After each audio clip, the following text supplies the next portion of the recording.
देवी, हिंदी का सत्यानाश मत करिए। या तो प्योर हिंदी में रहिए या तो प्योर इंग्लिश में, या तो मिक्स यूज करिए। ये व्हाट्सएप वाला इंग्लिश लैंग्वेज मत यूज करिए कृपया करके, ठीक है? वो बहुत ही, ठीक है, खतरनाक है आप ही के लिए। नहीं, वो समझ तो आ जाएगा, पर मैं अपनी समझ के लिए नहीं, आपके समझ के लिए बात कर रहा हूँ, ठीक है? मेरे समझ में आ जाएगा, ठीक है? पहले तो मुझे भी समझ में नहीं आया कि मैं इंग्लिश गलत पढ़ रहा हूँ कि आपने गलत लिखा है। फिर मैं जब दो चार लाइन पढ़ना शुरू किया तब समझ में आया कि आपने, ठीक है, हिंदी को ही इंग्लिश में लिखा है। आप लोग ऐसे ही एग्जाम में लिख के आते हो? नहीं ना? फिर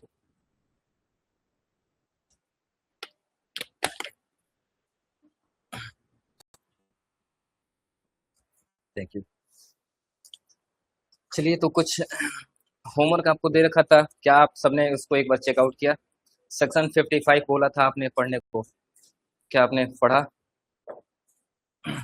सेक्शन 55 आपको कल बोला था थोड़ा सा देख के आने को, देखा? मेरे पास तीन चार लोगों का अभी तक होमवर्क सबमिट हुआ है, ठीक है?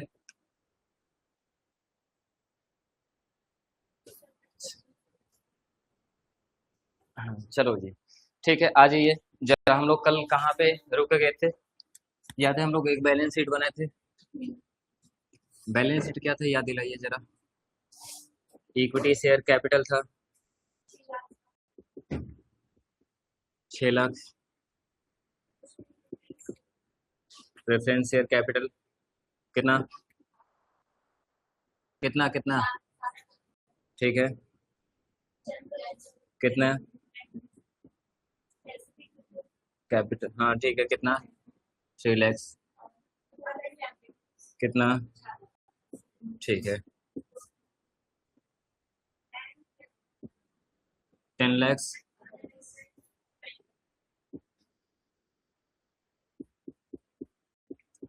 ठीक है, यही तो हम लोगों ने बात किया था, ठीक है। हम लोग बातें कर रहे थे कि सर देखो, अगर कंपनी का टेन्योर, माफ करना, ठीक है, डेट टेन्योर पूरा हो जाए, ठीक है? इस इशू का एक अपना टेन्योर होता है, एक अपना लाइफ होता है। जैसे ही लाइफ कंप्लीट होगा, हमें अपने शेयर्स को क्या करना पड़ जाएगा? रिडीम करना पड़ जाएगा, रिटर्न करना पड़ जाएगा, क्योंकि किसी भी शेयर्स को हम लोग 20 साल से ज्यादा इशू नहीं कर सकते हैं नॉर्मल कंपनी के केस में। लेकिन जैसे इनके पैसे को लौटाने जाने की बात हो रही थी, दिक्कत किसको हो रहा था? आउटसाइड या अदर लाइबिलिटीज को दिक्कत हो रहा था, मतलब लाइबिलिटीज को जो एक्सटर्नल पार्टी है उनको दिक्कत हो रहा था। दिक्कत क्यों हो रहा था? दिक्कत क्यों हो रहा था? दिक्कत क्यों हो रहा था? क्योंकि सर इनको एक राइट मिला हुआ है कि भैया अगर कभी भी कैपिटल रिटर्न किया जाएगा और आप दो लोग होंगे, एक इंटरनल और एक्सटर्नल, तो हमेशा प्रायोरिटी किसको दी जाएगी? एक्सटर्नल को। फिर ही इंटरनल को पैसा लौटाया जाएगा। लेकिन यहाँ पे ये फील कर रहे थे कि अभी तो हमारा मैच्योर हुआ नहीं, हमारा पैसा रिटर्न हुआ नहीं, लेकिन ओनर्स के पैसे को रिटर्न किया जा रहा है। तो ये चले गए थे कंपनी एक 2013 के पास कि भैया हमारे प्रॉमिस को या आपके कंडीशंस को कंपनी क्या कर रही है? ब्रीच कर रही है, ठीक है? लेकिन कंपनी ने अपनी दलील क्या रखा था कि भैया हमारा मैच्योर हो चुका है, प्रेफरेंस शेयर रिडेम्पशन का जो डेट है वो आ चुका है, इनका डेट अभी आया नहीं, तो हमारी मजबूरी है कि इनके पैसे को क्या करना पड़ेगा? लौटाना पड़ेगा, ठीक है? तो कंपनी ने क्या किया था, एक बीच का रास्ता निकाला था, और हमने बात किया था वही बीच के रास्ते को आज हम डिस्कस करने वाले, ठीक है? चलिए, तो कंपनी एक्ट ने सबसे पहले जो रास्ता निकाला, मैं अभी आपको ठीक है कुछ बातें लिखवा दूंगा, पहले जरा आप लोग देख लेना। कंपनी ने कुछ बीच का रास्ता निकाला। कंपनी ने देखा कि सबसे पहले पूछा कि भाई तुम्हारी परेशानी वास्तव में है क्या? ये बार बार बोला कि देखो साहब, मैंने, ठीक है, इनको 4 लाख रुपए का लोन दिया था, किस चीज को देख के? कि इस बिजनेस में टोटल ओनर्स का कैपिटल कितना लगा हुआ है? 13 लाख रुपए, ठीक है? मैं यही बार बार बोल रहा हूँ, यानी ये एक्सटर्नल पार्टी बार बार यही बोल रहा है कि मैंने भैया कंपनी को 4 लाख रुपए दिया था, किसका चेहरा देख के? मालिकों का चेहरा देख के, और मालिकों का चेहरा कितने रुपए का दिख रहा था? 13 लाख रुपए का। तो मैंने सोचा था कि चलो 4 लाख रुपया दे देंगे, कितना भी घाटा होगा तो मेरा 4 लाख रुपया रिकवर हो जाएगा, ठीक है? घाटे में तो हमारा डर होगा, या कंपनी बढ़ता जाएगा तब हमारा डर होगा? नहीं सर, कंपनी ग्रो करेगा तब तो मुझे अपने पैसे डूबने का डर नहीं है। मुझे पैसे डूबने का डर कब है? जब फायदे की जगह क्या होना शुरू हो जाए? घाटा, या मालिक बढ़ने की जगह घटना शुरू कर जाए, तभी तो डर लगेगा। मालिक आज 13 लाख रुपए के हैं, कल 13 करोड़ के हो जाएंगे, तो क्या आपने जो किसी को कर्जा दिया है डर होगा? आपने किसी सामने वाले फ्रेंड को कर्जा दिया है और वो प्रॉफिट कमाता जा रहा है, तो क्या आपको डर रहेगा कि मेरा कर्जा वापस होगा या नहीं होगा? आपको आसानी से पता है कि आपका कर्जा वापस होगा, क्योंकि आपने पहले ही प्रॉपर्टी पे उसका क्या ले रखा है, सिक्योरिटी ले रखा है। उसने एक जमीन का कागज दिया था, वो जमीन का वैल्यू लगातार बढ़ता जा रहा है, तो आप तो खुश हो जाओगे ना कि अरे अब तो आराम से हमारा पैसा रिकवर हो जाएगा। डर कब लगेगा? जब वैल्यू इंक्रीज होगा या वैल्यू डिक्रीज होगा? वैल्यू डिक्रीज होगा तब डर लगेगा। तो ये बार बार यही कंपनी से बोले थे कि देखो मैंने 13 लाख का चेहरा देख के दिया था, आज इसमें से 7 लाख रुपए के ओनर जा रहे हैं। ठीक है ज्योति, हम कहाँ पे बातें कर रहे हैं? तो फिर बुक में कहाँ देखा जा रहा है? जब बोलेंगे वहां पे देख लेना, ठीक, बंद करिए अभी उसको। तो क्या बोला जा रहा है कि 7 लाख रुपए के हम शेयर्स को क्या करने जा रहे हैं, वापस करने जा रहे हैं। और जैसे ही ये चले जाएंगे, मैं 13 लाख का जो चेहरा दे के दिया था, अब कंपनी में केवल ओनर कितने के बच जाएंगे? 6 लाख के, क्योंकि ये तो चले जाएंगे, केवल बच जाएंगे 6। ओनर्स बढ़ेगा तब डर लगेगा या ओनर्स घटेंगे तब डर लगेगा? ओनर्स या ओनर्स की प्रॉपर्टी घटेगी तब तो हमें डर लगेगा। जो जमीन 13 लाख का था वो 13 करोड़ का हो जाए, मजा ही मजा है, लेकिन 13 लाख का जमीन अब 6 लाख का हो जाएगा, डर तो लगेगा साहब कि मेरा पैसा ये मिलेगा या नहीं मिलेगा। तो बस मेरा डर यही है कि मालिक जितने थे उतने रहें या उससे बढ़ जाए, कम तो किसी भी कंडीशन में ना हो। क्योंकि कम होगा तो मुझे डर लगेगा, और मुझे डर लगेगा तो मैं बार बार लकड़ी लगाऊंगा कि भैया मुझे राइट दिया है, पहले मुझे पैसा मिलना चाहिए, इनको नहीं मिलना चाहिए, मैं रोकूंगा हर बार। तो कंपनी ने बोला कि भाई ये तुम्हारा बस डर कितना है कि मालिक हमेशा 13 लाख या उससे ज्यादा रहे, कम ना रहे। तो कंपनी ने इनको बोला, इंटरनल वालों को, कि जरा इधर सुनो, तुम आज इनको बिना पैसा दिए इनको लौटाने जा रहे हो, बाहरी वाले को पैसा दे नहीं रहे हो, अपना पैसा लौटा रहे हो। तो ऐसा करो, इतने के नए मालिक और क्रिएट कर दो। ठीक है, इतने के क्या करो, नए मालिक क्रिएट कर दो। अब चाहे वो इक्विटी वाला हो या प्रेफरेंस वाला, कोई फर्क नहीं पड़ता, इसको बस कितने का मालिक दिखना चाहिए, 13 लाख रुपए का। तो 7 लाख रुपए के तुम शेयर को रिडीम कर रहे हो, रिटर्न कर रहे हो, तो 7 लाख रुपए के नए मालिक क्या कर दो, इशू कर दो। यानी 7 लाख रुपए के नए शेयर क्या कर दो, इशू कर दो। तो ये चले जाएंगे, एक नया ओनर आ जाएगा, चाहे इक्विटी वाला हो चाहे प्रेफरेंस वाला, चाहे दोनों में थोड़ा थोड़ा, कोई फर्क नहीं पड़ता है। टोटल फिर से 7 लाख रुपए के आ जाएंगे, तो इसके सामने फिर कितने के मालिक दिखेंगे, 13 लाख रुपए। क्या इसको डर लगेगा? क्या इसको कोई दिक्कत होगा? नहीं होगा। तो कंपनी ने पहला क्या रास्ता निकाला कि भैया आपको क्या करना पड़ेगा, कंपनी मस्ट इशू, ठीक है, equal number, sorry, equal value of share, equal value of share issue, company must issue new new shares equivalent to redeemed shares. इस बात को हम ठीक है थोड़ा सा और भी अच्छे तरीके से लिखवा देंगे, बुक से देखें, ठीक है, ऑर्गेनाइज तरीके से। अभी मैं केवल हिंट लिखता जा रहा हूँ, ठीक है। कि पहला क्या बोला गया कि पहला देखो भैया, इनको बार बार एक ही चीज का डर है, एक बार इनको एक ही चीज का डर है, मालिक कम होगा, इसका जिया धक धक करेगा कि भैया हमारा पैसा डूब ना जाए। तो बस इसके सामने हमेशा कितना मालिक बना के रखो, जितने का ये चेहरा देख के रखा था। मालिक बढ़ जाएगा कोई दिक्कत नहीं है, कम नहीं होने चाहिए। ठीक, ये किसको ऑर्डर दिया गया, कंपनी को, कि भैया देखो इंटरनल का पेमेंट करो विदाउट पेमेंट ऑफ एक्सटर्नल, तो आपको ये काम तो करना ही पड़ेगा। कंपनी बोली कि भैया देखो हम, और भी कोई रास्ता है? तो कंपनी ने बोला कि हाँ भैया देखो, कंपनी एक्ट ने बोला कि हाँ और भी एक रास्ता है। अगर तुम नहीं चाहते हो कि नए शेयर इशू करो, तुम नहीं चाहते हो कि नए शेयर इशू करो, तो बस इसको कितने रुपए का दिखाना है, इसको कितने रुपए दिखाना है, इसको कितने रुपए का चेहरा दिखाना है, 13 लाख रुपए का। इसको कुछ ऐसा करो कि बिजनेस में तुम्हारा ओनर्स के नाम पे कितना रुपया दिखता रहे, 13 लाख रुपया, और वो तब तक दिखे जब तक कि इसका पेमेंट ना हो जाए। इसको बस यही डर है ना कि पहले मेरा पैसा मिल जाए, उसके बाद आप जिसका मर्जी देते रहना, मेरे पहले किसी को मत देना। और कितने से कम नहीं होना चाहिए, 13 लाख रुपए से कम नहीं होना चाहिए। तो कंपनी एक्ट ने बोला कि देखो आपके पास एक तरीका है कि आप नया शेयर इशू नहीं करना चाहते हो, तो आपके पास एक और तरीका है जिससे आप इसके 13 लाख रुपए को क्या कर सकते हो, मेंटेन कर सकते हो। कंपनी ने बोला कि अब देखो जरा, आपके पास दो रिजर्व है, आपके पास दो रिजर्व है, एक जनरल रिजर्व और एक कैपिटल रिजर्व।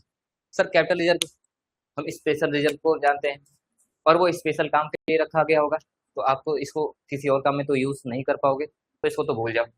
कौन सा बचा? फ्री रिजर्व या जनरल रिजर्व या अनडिस्ट्रीब्यूटेड प्रॉफिट, जिसको हम लोग अलग अलग नाम से जानते हैं, है क्या फ्री रिजर्व? फ्री का मतलब क्या होता है? फ्री का मतलब क्या होता है?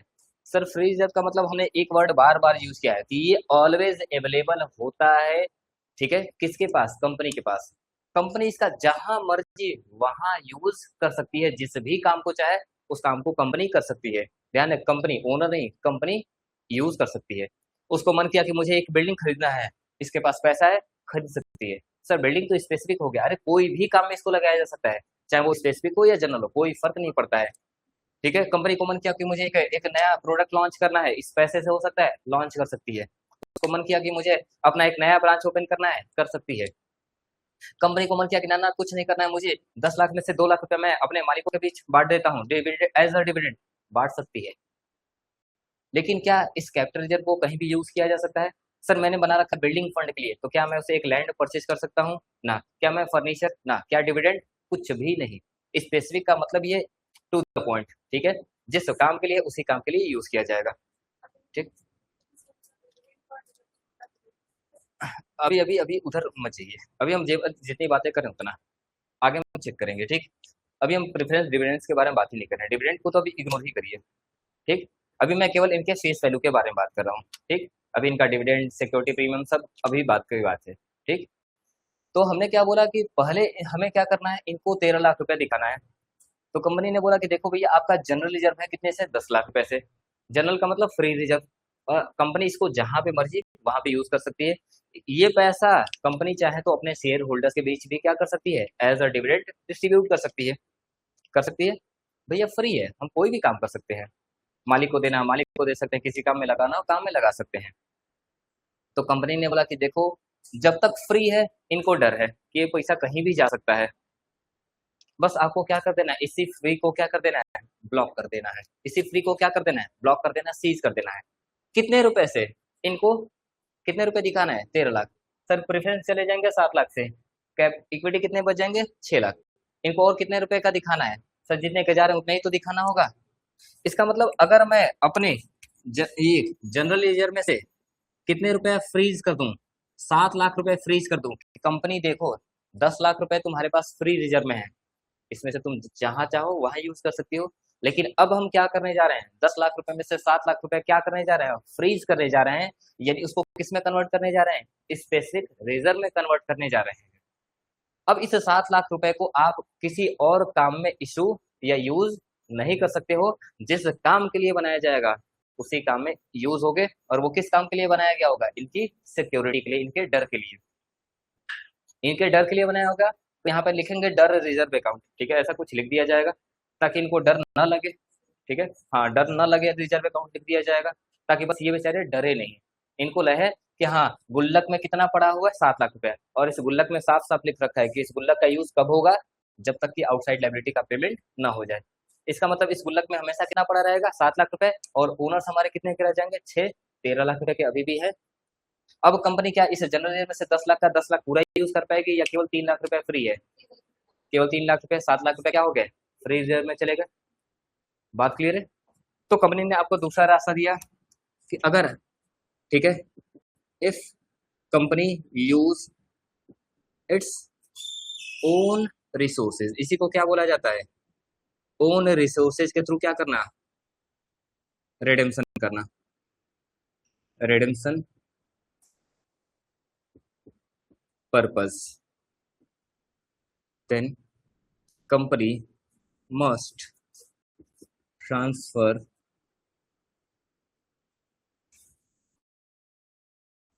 equivalent to face value of redeemable preference share in capital redemption reserve account, CRR account. क्या लिखा है यहाँ पे, if company use its own resources, own resources का मतलब अपने ही पैसे से वो क्या करना चाह रही है, रिडेम्पशन करना चाह रही है। वो नहीं चाहती कि हम नया शेयर होल्डर इशू करें। अरे रुक जाओ, लिखवा देंगे, मैंने बोला ना, इसको मैं केवल आपके हिंट के लिए लिख रहा हूँ। ठीक है।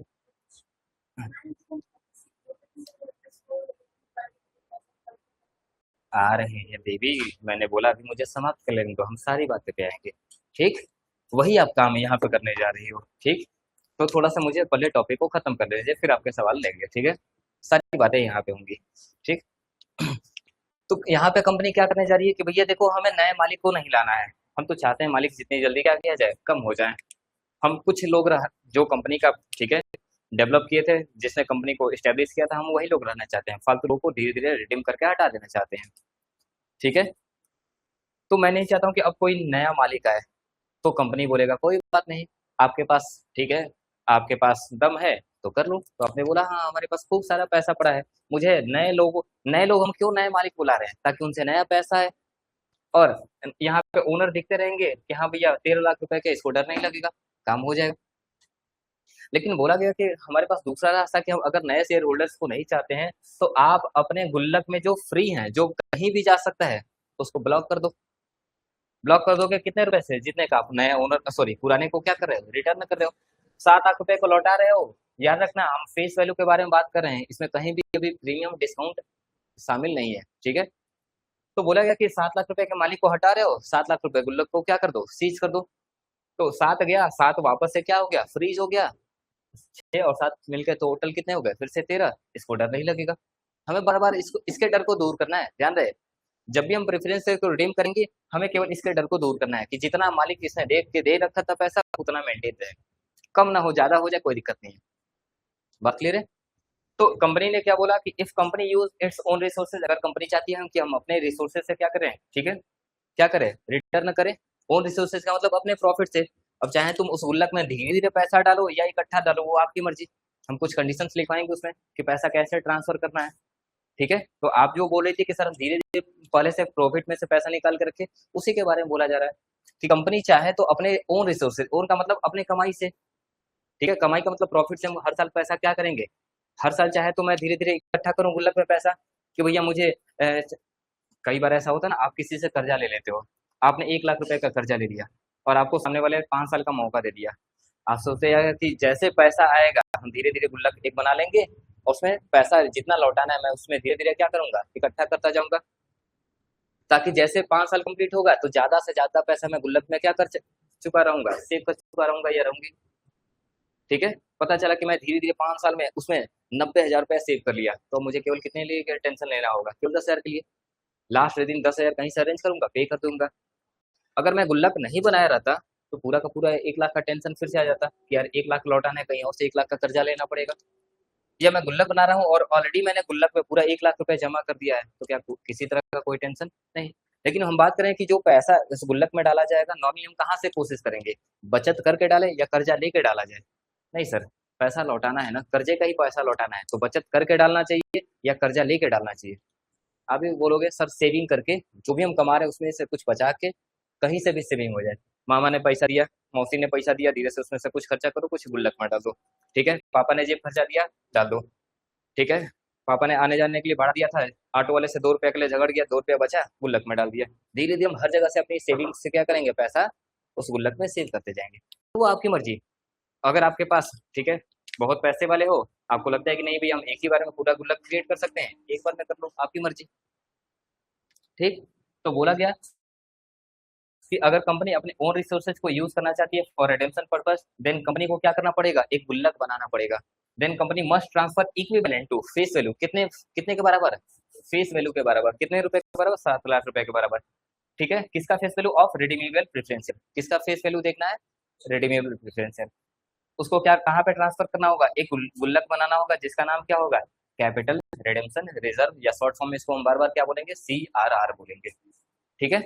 और याद रखना ये CRR किसके लिए बनाया गया है, इसके डर को दूर करने के लिए। तो इस गुल्लक में जो भी पैसा डाला जाएगा, वो पैसा तब तक यूज नहीं होगा जब तक कि इनके पैसे को वापस न कर दिया जाए। यानी इस गुल्लक को कभी तोड़ा ही नहीं जाएगा जब तक इनके पैसे को रिटर्न न कर दिया जाए। बात क्लियर है।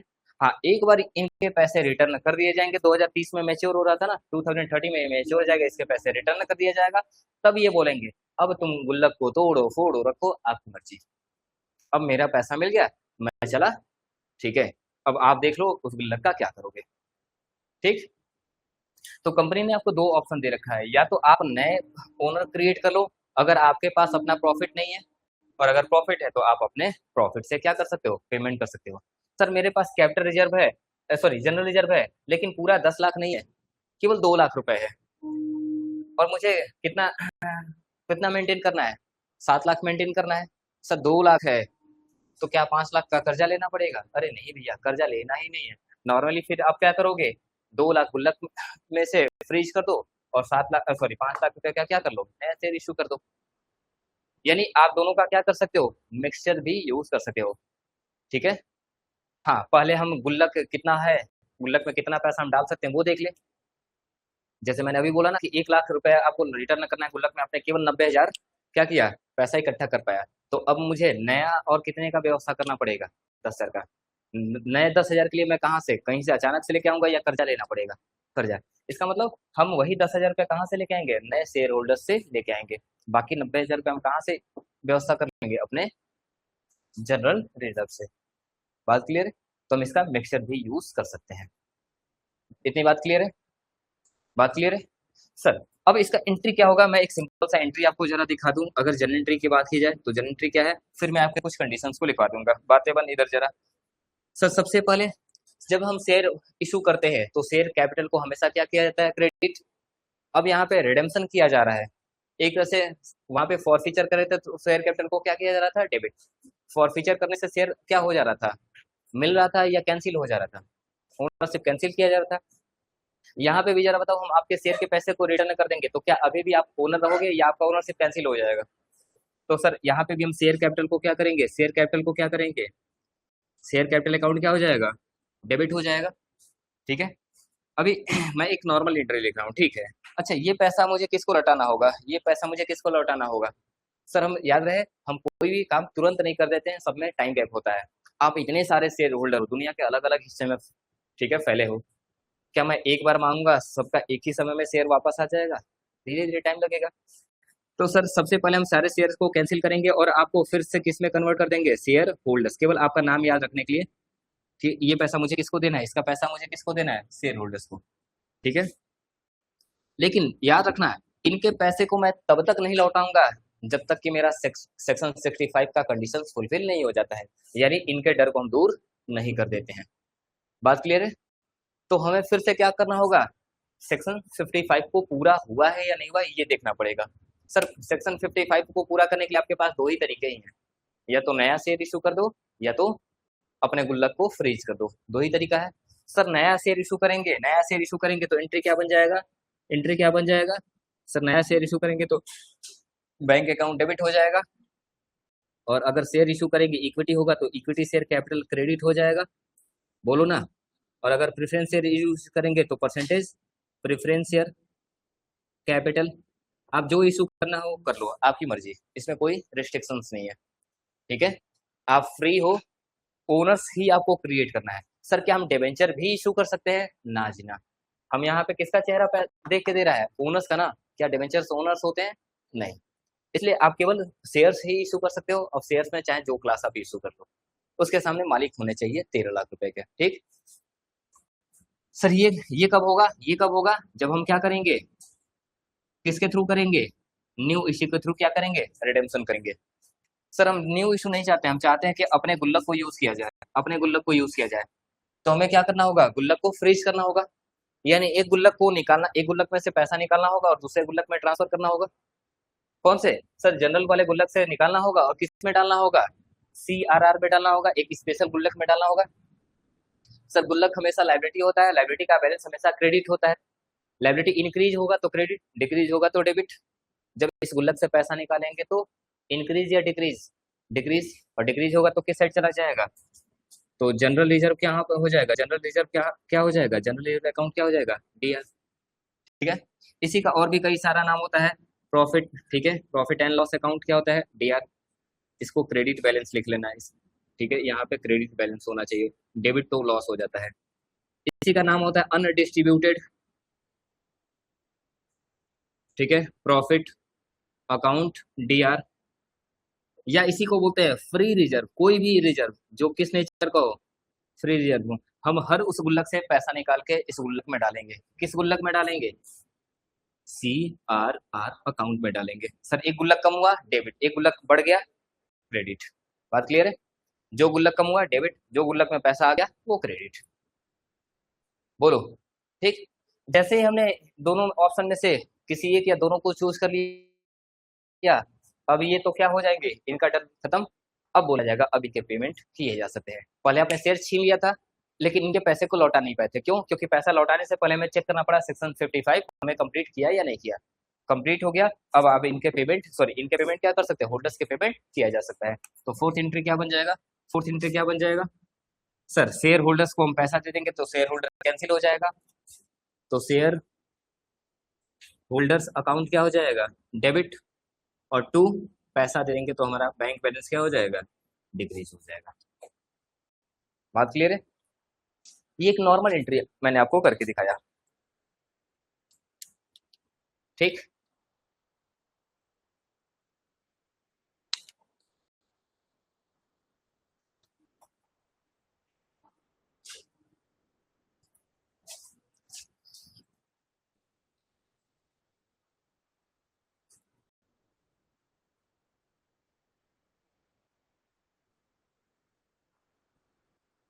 ये बिल्कुल गांठ बांध लेना कि हम इस गुल्लक में जो भी पैसा अरेंज करने जा रहे हैं वो केवल और केवल शेयर्स के अगेंस्ट होगा, शेयर्स के वैल्यू के अगेंस्ट होगा। इफ और कोई नहीं, ना डिस्काउंट ना सिक्योरिटी प्रीमियम, कुछ भी नहीं। हम पैसा अपने शेयर होल्डर को ज्यादा देना चाह रहे हैं, आप जितनी मर्जी दो, आपका पैसा आप जानो, क्या फर्क पड़ता है। कंपनी अगर अपने होल्डर्स को बड़ा खुश है कि अरे तुम लोग जब लोन दिए थे ना, उसी लोन से आज मैं जिंदा हूँ और आज अरबपति बन गया हूँ। कई बार सुना होगा ना कि यार जिस सिचुएशन में मैं फंसा था, अगर उस समय आपने पैसा नहीं दिया रहते तो शायद मैं कंगाल हो जाता। आपके ही पैसे से मैं आज अरबों का पैसा या अरबों का बिजनेस कर रहा हूँ। तो आपने कई बार सुना होगा ना कि एक दोस्त ने लिया था कर्जा 10,000 रुपए का और आज उसको 2 करोड़ रुपया लौटा के जा रहा था। अभी कुछ दिन पहले न्यूज में आया था, वो बोला था कि मेरे दोस्त ने 10,000 रुपये मुझे कर्जा दिया, इस सिचुएशन में दिया था कि शायद अगर वो 10,000 रुपये उस समय मुझे ना मिलते तो शायद मैं जिंदा न रहता या मेरा बिजनेस कंगाल हो जाता। लेकिन उसी 10,000 के सपोर्ट की वजह से आज उस समय मैं क्या हो पाया, खड़ा हो पाया, और आज ये बिजनेस मेरा इतना दिख रहा है। तो ओनर्स को क्या कंपनी रोक सकती है कि नहीं नहीं तुम 10,000 लिए थे तो 10,000 लौटाओगे, या हम जितनी मर्जी लौटा सकते हैं। लेकिन क्या मैं 1 रुपया लौटाऊं चलेगा? अरे भैया कम नहीं, ज्यादा लौटाओ, कम नहीं, ठीक है। इनवर्स इम्पैक्ट नहीं आना चाहिए, आप जितना ज्यादा देना हो लुटा सकते हो। काटोगे अलाउड नहीं है, बांटोगे अलाउड है। बात क्लियर है? ठीक है। तो अगर मैं कहूँ कि इस 7 लाख को कंपनी चाह रही है कि नहीं मैं 7 लाख की जगह 17, ठीक है 70 लाख दूं, अरे भैया आप 70 करोड़ दो, हमें क्या फर्क पड़ता है।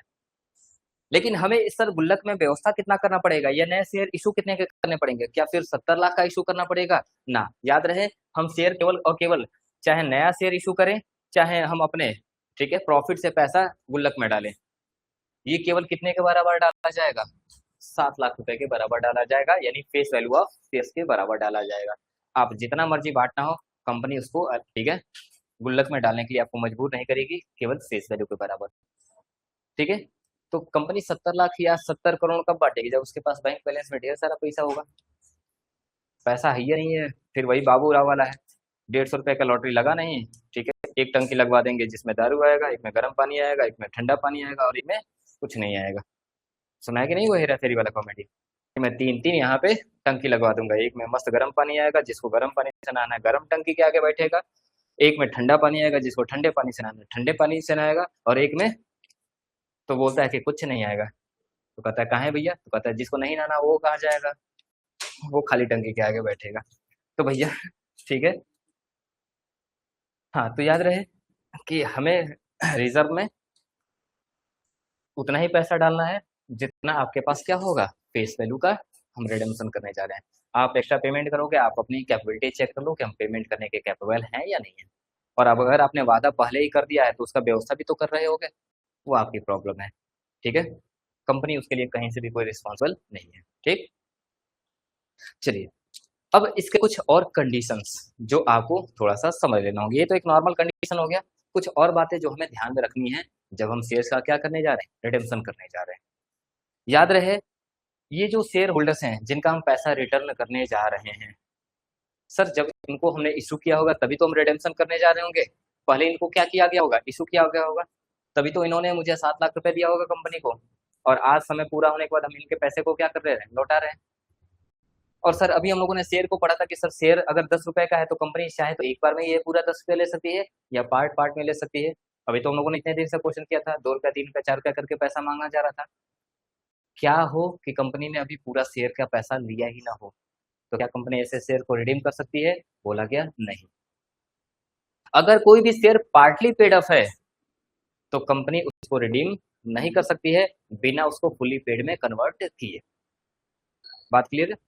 तो कंपनी को पहले क्या करना होगा, जितने भी partly paid up share capital होंगे उसको तुरंत का तुरंत नोटिस भेज के अगला पैसा क्या करना होगा, जितना भी पैसा बैलेंस बचा होगा सबका सब एक साथ मंगा के उसको किस में कन्वर्ट करना होगा, फुली पेड शेयर में कन्वर्ट करना होगा।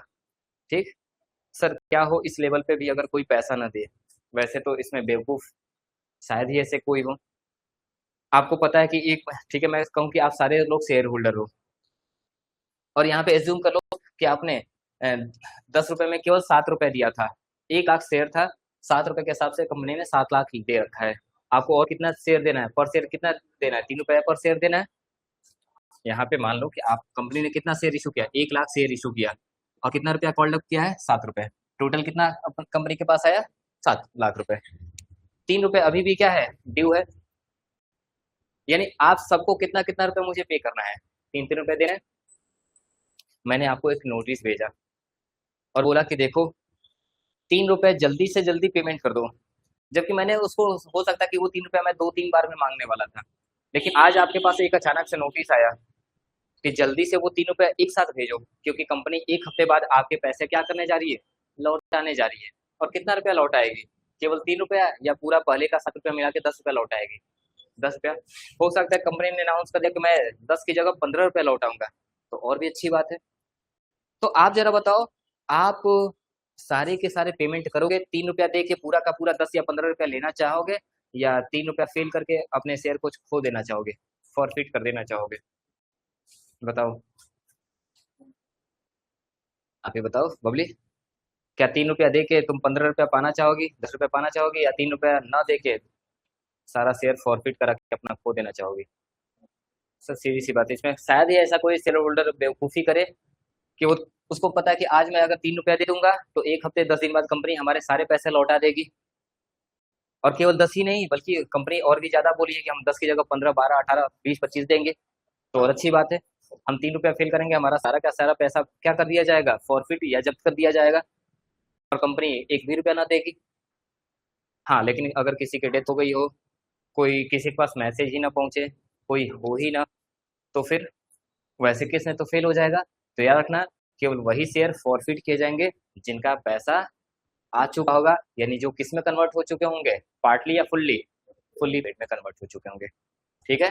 अगर 1 लाख में से मान के चलो 95,000 शेयर होल्डर्स अगर कंप्लीट हो चुके हैं आपके, ठीक है, तो 95,000 को क्या किया जाएगा, रिडीम किया जाएगा। सर वो 5 हजार का ट्रीटमेंट क्या होगा? अरे भैया कुछ नहीं है, 5,000 रुपए, 5,000 शेयर का पैसा नहीं आया होगा तो हम उनको किस तरीके से कैंसिल करेंगे, क्या उनको रहने देंगे ओनर? नहीं भैया, डेट तो खत्म हो रहा है, ओनर तो मुझे हटाना ही हटाना है। वो 5,000 शेयर होल्डर ऐसे ही है ना जिन्होंने पैसा नहीं दिया होगा, तो फिर क्या कर दिया जाएगा, कैसे कैंसिल किया जाएगा, फॉरफिट करके। यानी 5,000 को हम फॉरफिट कर देंगे और बाकी 95,000 शेयर होल्डर को क्या कर देंगे, रिडीम कर देंगे। बात क्लियर है? और दोनों तरीके से हम दोनों को क्या करेंगे, पूरे 1 लाख शेयर को कैंसिल कर दिया जाएगा।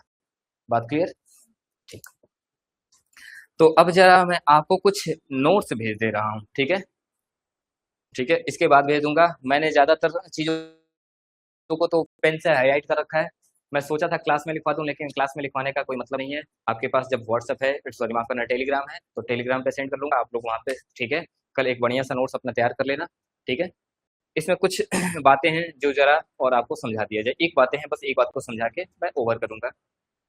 ठीक, या कल ही किया जाए, कल ही करने देते हैं, ठीक है, एक ही साथ मिक्स ज्यादा हो जाएगा। तो मैं आपको आपके नोट्स भेज दे रहा हूँ, ठीक है।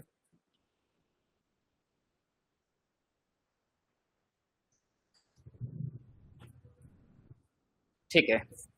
और कल आप मुझे सुनो, कल आप मुझे याद दिला देना कि मुझे क्या इसमें बताना है कि सर अगर प्रीमियम पे रिडीम किया जाएगा तो प्रीमियम का क्या ट्रीटमेंट किया जाएगा वो, और दूसरा मेथड ऑफ रिडम्पशन, ये दो बातें हमें करनी है, ठीक। ऑनलाइन कहीं किसी को कहीं कोई दिक्कत? अमृता, मुस्कान, कल्पना, अस्मिता, और आप चारों के अभी तक होमवर्क नहीं सबमिट हुए हैं। अमृता, मुस्कान, कल्पना, अस्मिता, आप चारों के होमवर्क कब तक मेरे पास पहुंच रहे हैं? इधर कब तक पहुंच रहे हैं? कब तक नोट्स पहुंच रहे हैं? कब तक आएगा नया वाला जो कल का दिया गया था? बहुत पीछे का नोट्स भेजी थी। नोट्स जो आपको दिया गया था कल, होमवर्क दिया गया था। क्यों भाई, मतलब एक ही चीज मैं कब तक बोलूं? लिखने में 2 घंटा खपा रहे हो, भेजने में 2 मिनट लगेगा, आप लोग भेज क्यों नहीं पा रहे हो? या तो मेरी बातें शायद रोज रोज कान के ऊपर से चली जा रही हैं, या तो कान में जा रहा है फिर इग्नोर किया जा रहा है, या तो फिर वही बात है कि कुछ, ठीक है, वैल्यू है या नहीं है बातों की, लग नहीं रहा है। ऑनलाइन जरा रिस्पांस मिलेगा अमृता, मुस्कान और अस्मिता, आपके होमवर्क कब तक पहुंच जाएंगे? अमृता, मुस्कान, अस्मिता, मैं 10 बार नहीं चलाऊंगा, जल्दी से बोलिए आप लोग, कब तक आपके होमवर्क आ रहे हैं?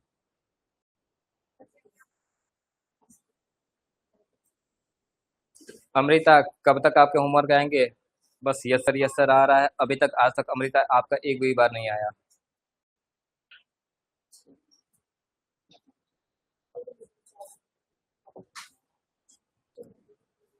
अमृता जरा रिस्पॉन्स करेंगे कि आपका होमवर्क कब तक आएगा?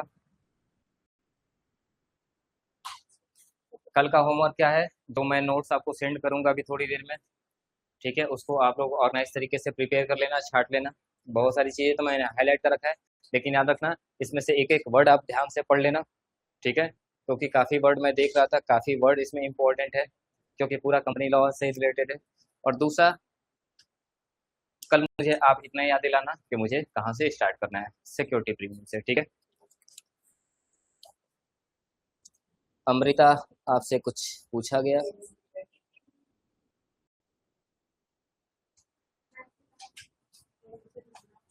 हाँ, मेथड्स मेथड तो मुझे अगली बार, पहले प्रीमियम खत्म कर दिया जाएगा, उसके बाद मेथड ऑफ रिडेम्पशन शुरू किया जाएगा, ठीक है।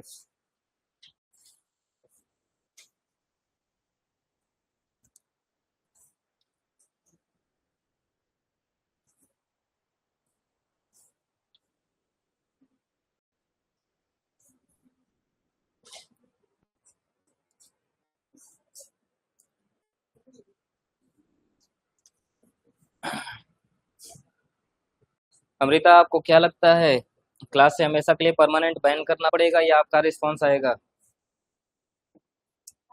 आप शायद बातों को ज्यादा हल्के में ले रही हैं।